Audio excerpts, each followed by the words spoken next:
महाराष्ट्रातील नंदुरबार जिल्ह्यातील पती पत्नीने दिले मशरूम शेतीचे यशस्वी धडे। रोजीगाव, पडवानी, कौवाट तालुका जिल्हा छोटा उदयपूर येथे मशरूम शेती प्रॅक्टिकल ट्रेनिंगचे आयोजन करण्यात आले होते। मशरूम शेती प्रॅक्टिकल ट्रेनिंग कौवाट विविध गावातून पडवाणी गावापर्यंत मशरूम शेतीचे मार्गदर्शक राजेंद्र वसावे, लीला वसावे महाराष्ट्रातून आलेल्या या दोन पती पत्नींनी मशरूम शेतीचे प्रशिक्षण देऊन सांगितले की येथे मशरूम शेती करून आदिवासी शिक्षित तरुणांना रोजगार उपलब्ध करून दिला जाईल। साधारणपणे 12 महिने आपल्या घराच्या आत किंवा आधुनिकीकरणासाठी पॅक हाऊसची आवश्यकता असते।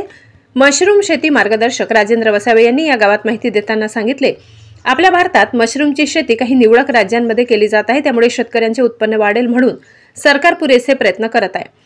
ऑयस्टर मशरूम ही एक जीवरक्षक औषधी आहे जी नैसर्गिकरित्या जंगलात उगवते आणि हंगामातच तयार होते।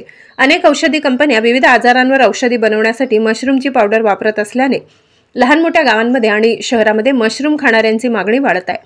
हे लक्षात घेऊन पडवानी गावचे दिल्लीचे रहिवासी सैनिक खिमजीबाई भील यांनी या गावातील सरपंच गारदियाबाई भील यांना मशरूम शेतीची माहिती दिली।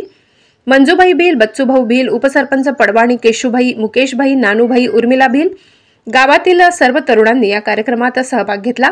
विविध गावातील लोकांनी आपल्या गावात मशरूम शेती करून स्वावलंबी होण्याचा निर्धार केला। पुलायन जाधव, म्हसावत प्रतिनिधी।